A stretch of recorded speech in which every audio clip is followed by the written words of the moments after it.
नमस्कार, आप सभी का स्वागत डीडी न्यूज पर। आपके साथ मैं हूं मुकुल शर्मा। बताएंगे आपको दिन में क्या कुछ खास रहेगा और तमाम बड़ी खबरें क्या रही, लेकिन सबसे पहले नजर डालते हैं हेडलाइंस पर।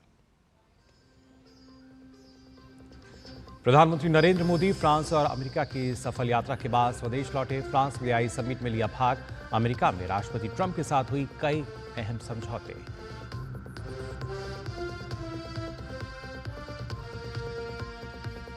दिल्ली में सरकार गठन को लेकर मंथन जारी। सीएम चेहरे पर सस्पेंस बरकरार। पीएम मोदी के लौटने के बाद सकती है दिल्ली बीजेपी की बड़ी बैठक।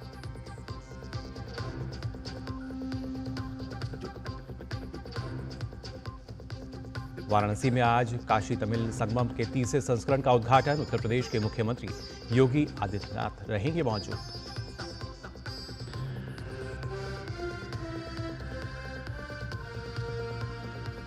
सीबीएसई बोर्ड की 10वीं और 12वीं की परीक्षाएं आज से हो रही हैं शुरू।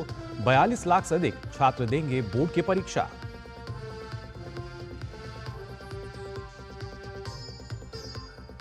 और विदेश मंत्री डॉक्टर एस जयशंकर ने जर्मनी में म्यूनिख सुरक्षा सम्मेलन में हुए शामिल। कहा, भारत एक ऐसा लोकतंत्र जिसने किया है अच्छा प्रदर्शन।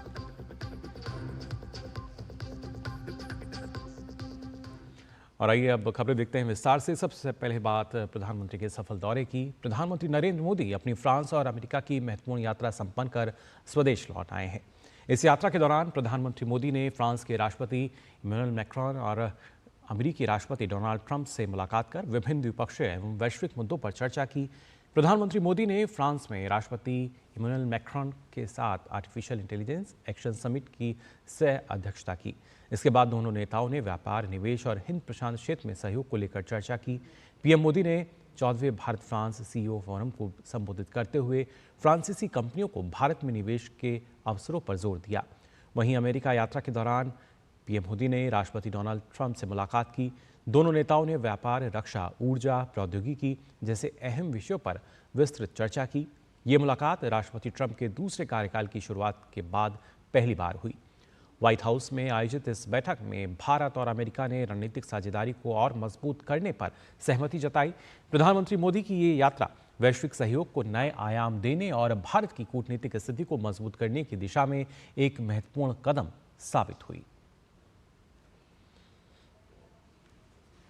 बात करते हैं राजधानी दिल्ली की, जहां सरकार गठन को लेकर बैठकों का दौर जारी है। प्रधानमंत्री नरेंद्र मोदी के अमेरिका से वापस लौटने के पहले कल देर शाम भाजपा के संगठन महामंत्री बीएल संतोष ने प्रदेश अध्यक्ष वीरेंद्र सचदेवा, केंद्रीय राज्य मंत्री हर्ष मल्होत्रा, चुनाव सह प्रभारी अतुल गर्ग, प्रदेश संगठन महामंत्री पवन राणा के साथ बैठक की। भाजपा के राष्ट्रीय अध्यक्ष जेपी नड्डा, गृह मंत्री अमित शाह व अन्य नेताओं की कई बैठक हो चुकी हैं। नड्डा दिल्ली के कई विधायकों से भी अलग अलग मिल चुके हैं। प्रधानमंत्री से चर्चा के बाद सरकार गठन की प्रक्रिया को अंतिम रूप दिया जाएगा। राजौरी गार्डन के विधायक और पार्टी के राष्ट्रीय सचिव मनजिंदर सिंह सिरसा ने कहा कि प्रधानमंत्री अपने विदेश दौरे से वापस आ रहे हैं और जल्द पर्यवेक्षकों की नियुक्ति की जाएगी। उसके बाद भाजपा विधायक दल की बैठक होगी। शपथ ग्रहण समारोह के बाद जल्द नई सरकार का गठन हो जाएगा। लोकसभा अध्यक्ष ओम बिरला ने आयकर विधेयक 2025 पर विचार करने के लिए 31 सदस्यीय प्रवर समिति का गठन किया है। भाजपा सांसद बैजयंत पांडा को इस समिति का अध्यक्ष बनाया गया है। इस समिति में भाजपा के 14, कांग्रेस के 6, समाजवादी पार्टी के 2, Trinamool Congress, DMK, TDP, JDU, Shiv Sena, Uddhav Balasaheb Thackeray और राष्ट्रवादी कांग्रेस पार्टी शरद चंद्र पवार के एक सदस्य को शामिल किया गया है। वित्त मंत्री निर्मला सीतारमण ने गुरुवार को लोकसभा में आयकर विधेयक 2025 पेश किया था और ओम बिरला ने इसे प्रवर समिति के विचार के लिए भेजने का उनसे आग्रह किया था।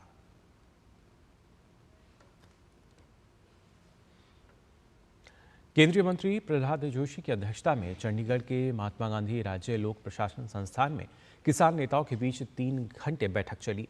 बैठक के बाद केंद्रीय मंत्री ने चर्चा को सकारात्मक बताते हुए कहा कि अगली बैठक 22 फरवरी को केंद्रीय कृषि मंत्री शिवराज सिंह चौहान की अध्यक्षता में की जाएगी।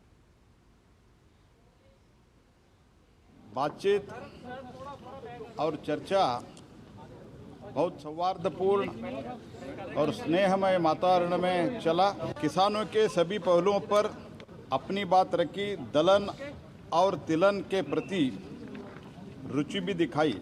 22 को हमारे माननीय कृषि मंत्री शिवराज जी के नेतृत्व में बातचीत, चर्चा, मीटिंग का ये सिलसिला आगे बढ़ाने का निर्णय किया है। इसी के साथ पंजाब सरकार में मंत्री गुरमीत सिंह ने भी बैठक को सौहार्दपूर्ण बताया और कहा कि किसानों से जुड़े सभी मुद्दों पर चर्चा व्यापक हुई। बहुत वधिया माहौल च गलबात हुई है। अगली तरीक जो कि केंद्रीय मंत्री शिवराज चौहान जी वो 22 तरीक ਨੂੰ होनी है। 22 तरीक ਨੂੰ चंडीगढ़ ਵਿੱਚ ਹੀ उम्मीद करी ਜਾਂਦੀ है। ਜਿਹੜੀ ਕਿਸਾਨਾਂ ਦੀਆਂ ਮੰਗਾਂ ਮੰਤਰੀ ਜੀ ਨੇ ਧਿਆਨ ਨਾਲ ਸੁਣੀਆਂ और अपने ਵੱਲੋਂ भी उन्होंने दस्या कि मैं पूरा पॉजिटिव हाँ। कांग्रेस ने एक के बाद एक कई विधानसभा चुनाव में निराशाजनक प्रदर्शन के बाद कल अपने राष्ट्रीय संगठन में बड़ा फेरबदल किया। पार्टी ने छत्तीसगढ़ के पूर्व मुख्यमंत्री भूपेश बघेल और राज्यसभा सदस्य सैयद नासिर हुसैन को महासचिव बनाया गया है। नवनियुक्त महासचिव बघेल को पंजाब और हुसैन को जम्मू कश्मीर का प्रभार सौंपा गया है। बिहार, झारखंड, हिमाचल प्रदेश, मध्य प्रदेश, हरियाणा और तेलंगाना के पार्टी प्रभारियों को बदलते हुए 9 नए प्रभारियों की नियुक्ति की गई है।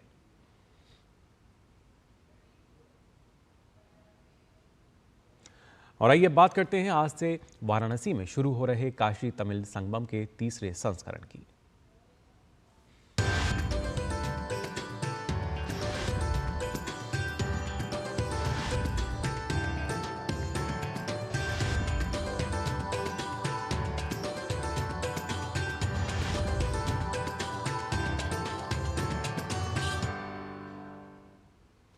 धर्म और संस्कृति के दो सबसे प्राचीन नगरों वाराणसी और तमिलनाडु के समागम का उत्सव काशी तमिल संगमम आज से वाराणसी में शुरू हो रहा है। उत्तर प्रदेश के मुख्यमंत्री योगी आदित्यनाथ, केंद्रीय मंत्री धर्मेंद्र प्रधान और एल मुरुगन काशी तमिल संगमम के तीसरे संस्करण का उद्घाटन करेंगे। वाराणसी में इस 10 दिवसीय कार्यक्रम के दौरान अलग अलग क्षेत्रों से जुड़े लगभग 1200 प्रतिनिधि तमिलनाडु से इस कार्यक्रम का हिस्सा होंगे। तमिलनाडु का पहला 200 छात्रों का, शिक्षकों और लेखकों का दल इस कार्यक्रम में भाग लेने के लिए आज वाराणसी पहुंचेगा। तमिल मेहमानों के स्वागत के लिए भव्य स्तर पर तैयारियां की गई हैं। प्रतिभागी काशी के अलावा प्रयागराज और अयोध्या का भी दौरा करेंगे।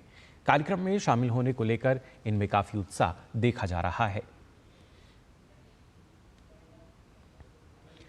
काशी तमिल संगमम में शामिल होने के लिए चेन्नई से 200 छात्रों, शिक्षकों और लेखकों का पहला समूह विशेष ट्रेन से आज वाराणसी पहुंचेगा। प्रतिभागी काशी के अलावा प्रयागराज और अयोध्या का भी दौरा करेंगे। कार्यक्रम में शामिल होने को लेकर इनमें काफी उत्साह देखा जा रहा है। हमारे संवाददाता निशांत सौरभ ने काशी तमिल संगमम विशेष ट्रेन में मौजूद प्रतिभागियों से बातचीत की।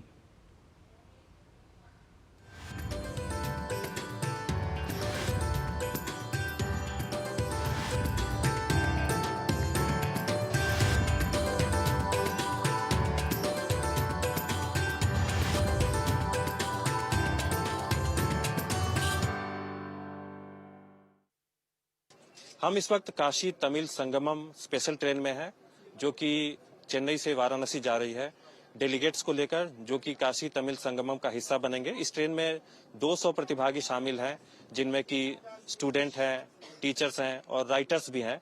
समूह में जितने डेलीगेट्स का चयन किया गया है उसमें प्राथमिकता युवाओं को दी गई है। हमारे साथ कुछ युवा हैं जो कि इस समूह का हिस्सा है। आपसे हम जानना चाहेंगे आपका नाम क्या है, कहाँ से आए हैं और आपको ये जो मौका मिला है काशी तमिल संगमम में पार्टिसिपेट करने का, कितना एक प्राउड मोमेंट है आपके लिए?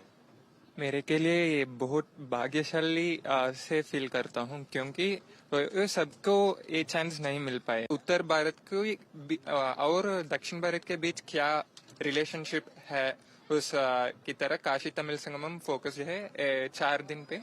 मुझे I am interested to learn all those things. ठीक है, हमारे साथ कुछ और युवा हैं। आपका नाम क्या है, कहाँ से आए हैं? I'm Chantia. I'm a law student. Law की पढ़ाई कर रहे हैं, और कैसे इसमें आपका सिलेक्शन हुआ काशी तमिल संगमम के लिए? As like he said, we did examinations by online, and मैं बहुत खुशी है, मैं बहुत भाग्यशाली हम थे। और द त्रिवेणी संगमा, गंगा यमुना सरस्वती, और इन तमिल व्याकरण, नाटक, गीत, I like both. We have both the Triveni Sangama. It's happening there. and I feel like I'm in the Jan Samudra. I'm feeling like a drop. I'm that much excited over there. आप भी उन भाग्यशाली लोगों में हैं जो कि जा रहे हैं काशी तमिल संगमम के लिए। कितना एक्साइटमेंट है आप लोगों में? मैं तो बहुत एक्साइटेड हूँ। मुझे नहीं पता था कि मैं कभी महाकुंभ के लिए जा भी पाऊंगी या नहीं, और अयोध्या देखना तो मेरा मतलब सपना जैसा रहा। मैं तो कभी सोच भी नहीं पाई कि मैं जाऊंगी वहाँ। संगमम जो प्रोग्राम है इसके बारे में क्या कहेंगे? कितना महत्वपूर्ण प्रोग्राम है उत्तर और दक्षिण के बीच कड़ी को जोड़ने के लिए? यह अत्यंत महत्वपूर्ण प्रोग्राम है सर, क्योंकि दक्षिण और उत्तर मतलब काशी और तमिल दोनों परंपराओं को हम लोग एक साथ यहाँ मिलाकर देखते हैं। और जैसे पुराणों में काशी और कांची दोनों मोक्ष नगरी के नाम से जाना जाता है। काशी भी मोक्ष नगरी है, कांची भी मोक्ष नगरी है। इस दोनों का जो परंपरा है, मंदिर का परंपरा देखें तो काशी में भी हर जगह मंदिर दिखेगा, ऐसे ही कांची में भी। इस तरह से यदि हम लोग जैसे अभी ये हम लोगों को यहाँ से वहां ले जाया जा रहा है, तो काशी का जो परंपरा है कांची के परंपरा से कितना मिला जुला है हम लोग ग्रंथों में पढ़ते आ रहे हैं। अभी हम लोग साक्षात देखेंगे और इसको सब कुछ देख करके हम लोग आत्मसात करेंगे वहां की काशी और कांची में कितना साम्य है।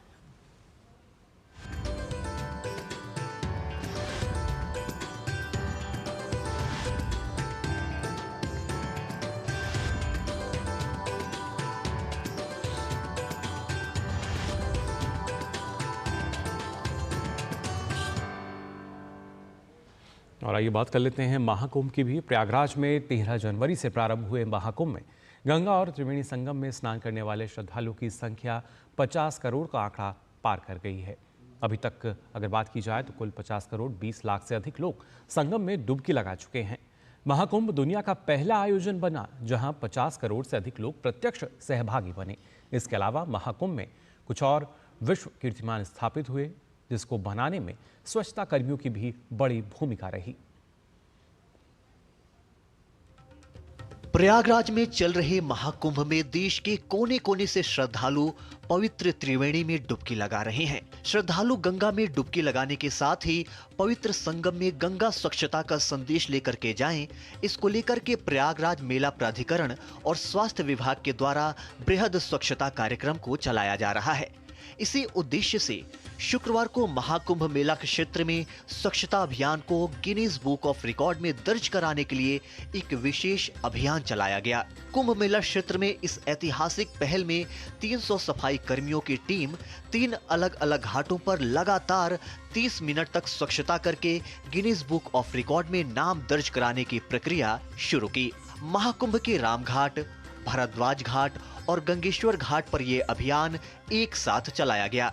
अभियान से पहले स्वच्छता में लगे सभी स्वच्छता कर्मियों को QR कोड के जरिए स्कैन किया गया। गंगा स्वच्छता के अभियान से जुड़ी महाकुंभ प्रयागराज मेला प्राधिकरण की OSD आकांक्षा राणा ने कहा कि इसका उद्देश्य हमें अपनी नदियों और जल निकायों की स्वच्छता को सुनिश्चित करने के लिए एक संदेश देना है।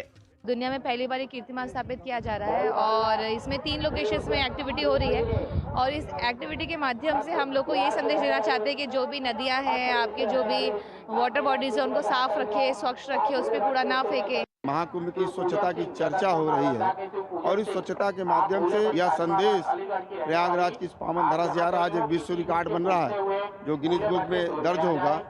एकदम स्वच्छ और क्लीन हमारी गंगा है। आप देख पा रहे हो इतने लोग आ रहे हैं और यहाँ स्नान कर रहे हैं। तो हम देश दुनिया में एक मैसेज देना चाहते हैं कि करोड़ों लोगों के बीच में भी हम अपनी गंगा को इतना स्वच्छ रख पा रहे हैं। शुक्रवार को महाकुंभ को 33 दिन पूरे हो गए। दिव्य भव्य महाकुंभ में हर रोज लाखों श्रद्धालु संगम में डुबकी लगा रहे हैं। 13 जनवरी से चल रहे महाकुंभ में संगम में डुबकी लगाने वाले श्रद्धालुओं का आंकड़ा अब तक 50 करोड़ से अधिक पहुंच गया है। उत्तर प्रदेश के मुख्यमंत्री योगी आदित्यनाथ ने कहा कि देश के 110 करोड़ हिंदू आबादी में से 50 करोड़ का महाकुंभ में स्नान करना एक ऐतिहासिक पल है। भारत के अंदर 110 करोड़ की आबादी सनातन धर्मावलंबी है और उसमें से 50 करोड़ लोग आज तक आस्था की डुबकी प्रयागराज में लगा चुके होंगे। वहीं महाकुंभ को बदनाम करने के मामले में उत्तर प्रदेश पुलिस ने सख्त कार्रवाई की है। महाकुंभ को लेकर भ्रामक पोस्ट करने वाले 54 सोशल मीडिया अकाउंट के खिलाफ पुलिस ने FIR दर्ज की है।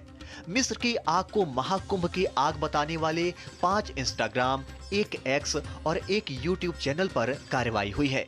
इसके अलावा पटना के वीडियो को महाकुंभ का बताने वाले 7 फेसबुक और 8 X अकाउंट के खिलाफ भी FIR दर्ज की गई है। राज्य के पुलिस महानिदेशक ने सभी से फेक वीडियो और फर्जी खबरों को प्रसारित न करने की अपील की है। ब्यूरो इनपुट के साथ अश्विनी मिश्रा और विकास सिंह की रिपोर्ट, DD न्यूज। उत्तर रेलवे महाकुंभ मेले में जाने वाले श्रद्धालुओं की सुविधा के लिए आज से 3 दिन तक नई दिल्ली और वाराणसी के बीच प्रयागराज के रास्ते वंदे भारत विशेष ट्रेन चलाएगा। उत्तर रेलवे ने एक बयान में कहा कि वंदे भारत विशेष ट्रेन संख्या 02252 नई दिल्ली से सुबह 5:30 पर प्रस्थान करेगी और दोपहर 12 बजे प्रयागराज होते हुए 2:20 पर वाराणसी पहुंचेगी। रेलवे ने सप्ताहांत में महाकुंभ मेले में भारी भीड़ उमड़ने की संभावना को देखते हुए ये फैसला लिया है। और फिलहाल बुलेटिन में हम यहां रुकने एक छोटे से ब्रेक के लिए जल्द लौटते हैं।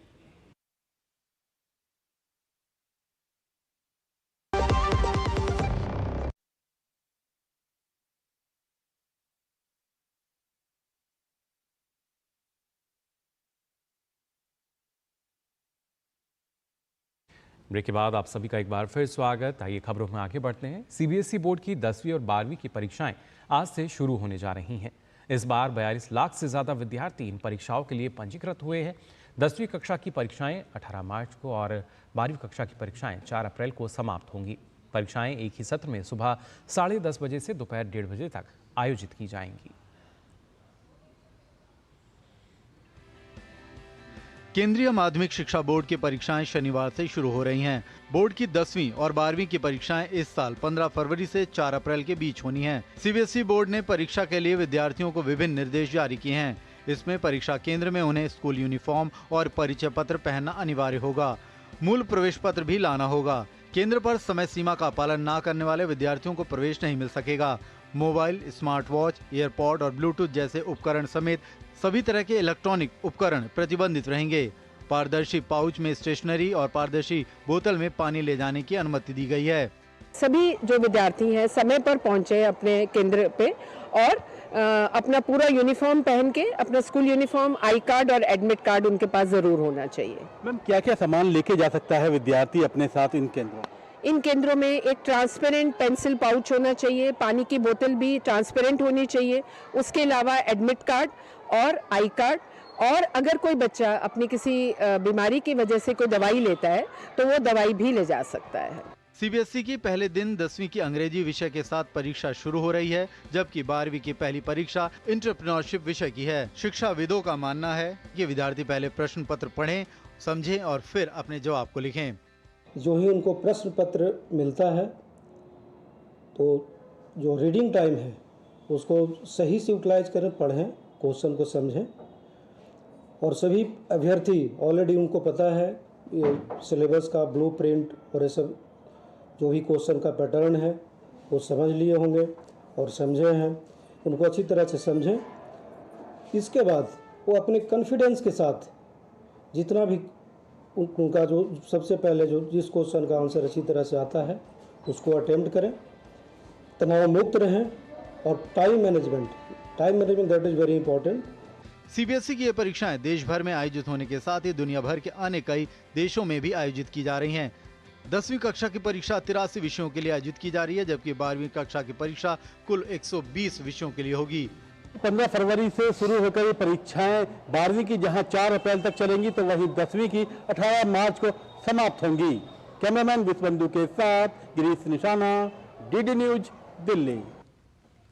और आइए बात करते हैं नए भारत की नई पहचान की। जी हाँ, हम बात कर रहे हैं वंदे भारत एक्सप्रेस की, जिसने भारतीय रेलवे की तस्वीर बदल दी। आज से ठीक 5 वर्ष पहले यानी 15 फरवरी 2019 को देश को पहली वंदे भारत ट्रेन मिली थी। ये ट्रेन भारतीय रेलवे की इंजीनियरिंग का चमत्कार कही जाती है, जिसने हाई स्पीड रेल यात्रा को नए आयाम दिए हैं। आइए देखते हैं इस पर आधारित खास रिपोर्ट। पटरी पर 130 किलोमीटर प्रति घंटे की रफ्तार से दौड़ती ये तस्वीर है मेक इन इंडिया के तहत पूरी तरह से भारत में विकसित वंदे भारत एक्सप्रेस की। यह देश की पहली इंजन रहित सेमी हाई स्पीड ट्रेन है जो परंपरागत भारतीय ट्रेनों से बिल्कुल अलग और विश्व स्तरीय सुविधाओं से लैस है। 15 फरवरी 2019 को इस ऐतिहासिक ट्रेन की शुरुआत नई दिल्ली से वाराणसी के बीच हुई थी। प्रधानमंत्री नरेंद्र मोदी ने इसे नई दिल्ली रेलवे स्टेशन से हरी झंडी दिखाकर रवाना किया और ये ट्रेन आत्मनिर्भर भारत की दिशा में एक मील का पत्थर साबित हुई। हमने भारतीय रेल की स्थिति को बहुत ईमानदारी के साथ, बहुत परिश्रम के साथ बदलने का प्रयास किया है। वंदे भारत एक्सप्रेस उन कार्यों की ही एक झलक है। बीते वर्षों में रेलवे उन सेक्टर्स में रहा है जिसने मेक इन इंडिया के तहत मैन्युफैक्चरिंग में बहुत प्रगति की है।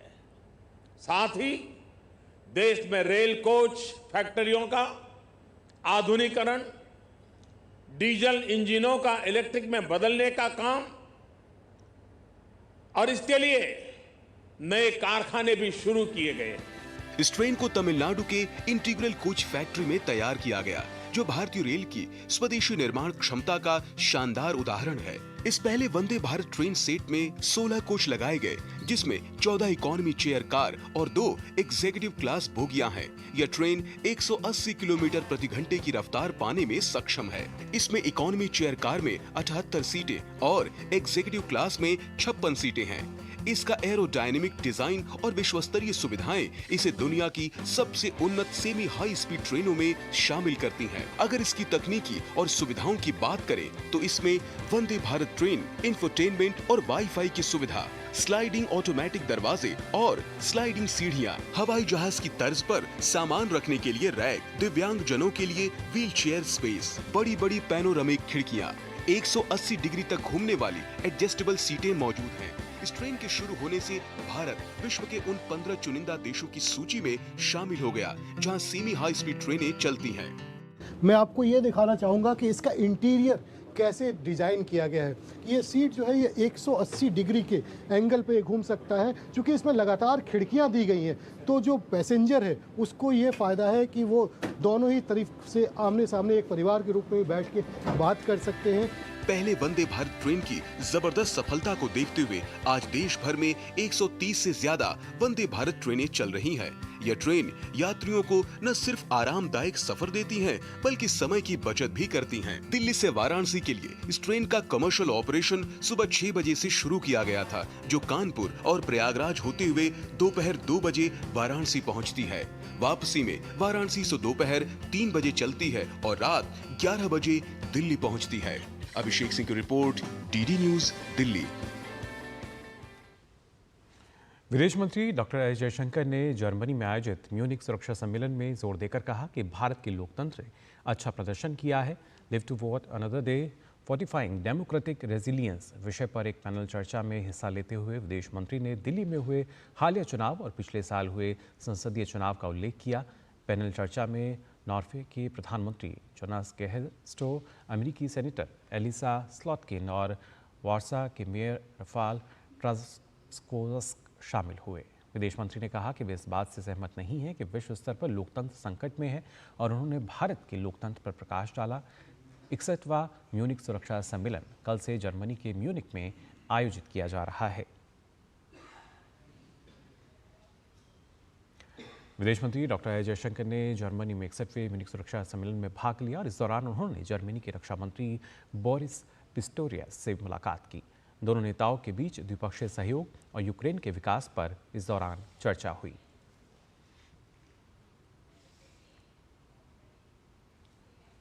साथ ही विदेश मंत्री एस जयशंकर ने म्यूनिक सुरक्षा सम्मेलन से इतर अपने यूक्रेनी समकक्ष एंड्री सिबाहा के साथ बैठक की। इस दौरान दोनों नेताओं ने यूक्रेन संघर्ष के समाधान के लिए चल रहे प्रयासों पर भी चर्चा की। इसके अलावा दोनों ने द्विपक्षीय सहयोग को और आगे बढ़ाने के बारे में भी बात की।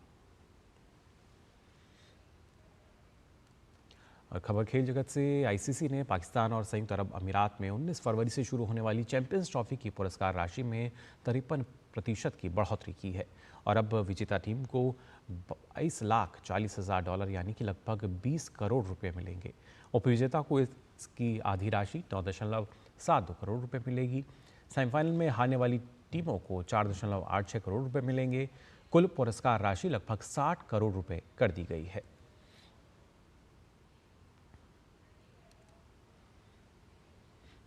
फिलहाल के लिए इस बुलेटिन में बस इतना ही, लेकिन देश और दुनिया की तमाम खबरों के लिए आप देखते रहिए डीडी न्यूज़। मुझे दीजिए अनुमति। नमस्कार।